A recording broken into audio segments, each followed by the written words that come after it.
On the screen, you can see the pitch structure of the blues scale. The expressiveness of the blues comes from the melodic inflections added to particular notes of that scale. The blues scale is a 6-note collection with the blue notes on flat 3, flat 5, and flat 7. Here's the scale.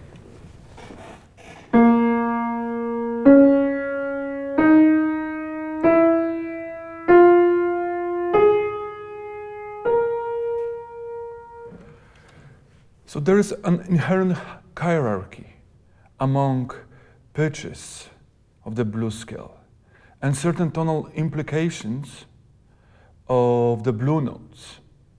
For instance, flat 3 has a strong minor flavor, and flat 7 implies the sound of the dominant 7th chord.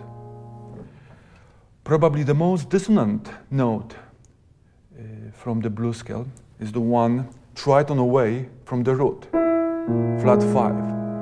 And that note carries the most expressive potential.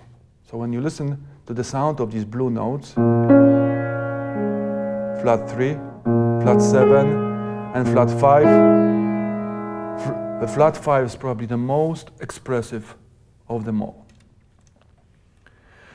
But what is really special about the blue notes is that in spite of their strong tonal implications, these notes are not bound by any particular harmonic or melodic function, which means that they can be added to just about any chord type, regardless of their functionality, quality. So for instance, if I add these blue notes to the major type chords, it sounds like this. Here's my B flat major chord in the left hand, and I will superimpose the blue notes in my right hand. Flat 3, flat 5, and flat 7. So these notes do not change the quality of the chord. And the same thing goes for minor chords.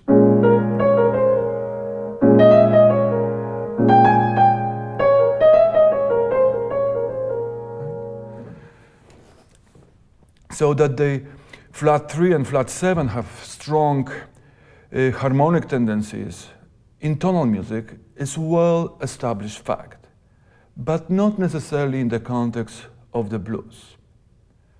So in short, not only will the addition of the blue notes to your solo add powerful melodic dimensions to your playing, but it will also enhance the expressive qualities of your improvisation without compromising the qualities of the underlying chords.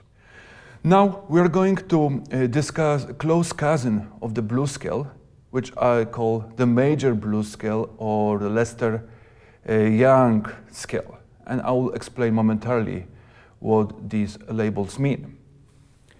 So again, when you listen to the sound of the blues scale starting on B flat, that scale, even though it's an androgynous, has that unmistakably minor feel to it, basically on account of the minor third. But when we start that same scale on the second note, on flat 3, and continue it through the scale,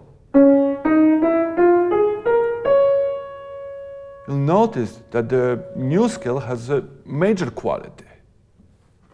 So again, we rotate the pitch collection of the blues scale one note up, and we start our scale on flat 3 and continue it through a scale. So that's our major blues scale, D flat major blues scale. So when you listen to the sound of that scale, it has major quality. So that scale still has the blue note, flat 3, but unlike the regular blues scale, it also contains major 3rd, perfect 5th, major 6th. So as such, the major blues scale is a perfect candidate to be used over a variety of major chords as well as dominant chords.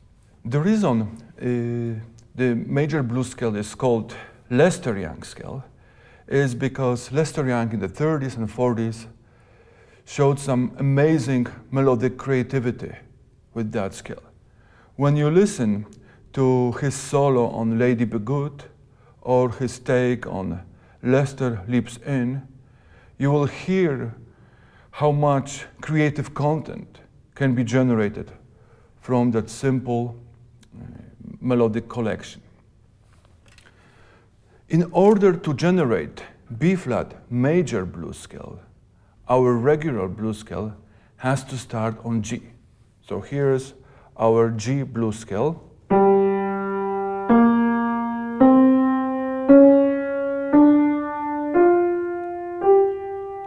And now we are going to rotate that scale, starting on the 2nd note,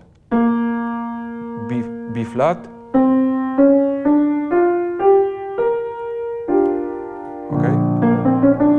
So that's our B flat major blues scale, which we can use in our improvisation. So just to keep in mind that these two blues scales, regular and major blues scale, can be used interchangeably during your solo. I mentioned earlier that the major blues scale has similar pitch content to that of major pentatonic scale. So here's the structure of the pentatonic scale on B flat.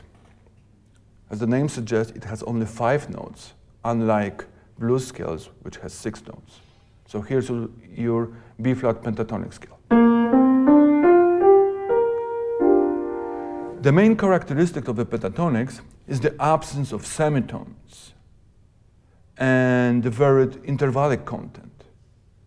The absence of semitones makes that scale sound serene and without particular tonal tendencies. In lecture 5, we're going to return to the discussion of pentatonics and use them to generate various modal voicings.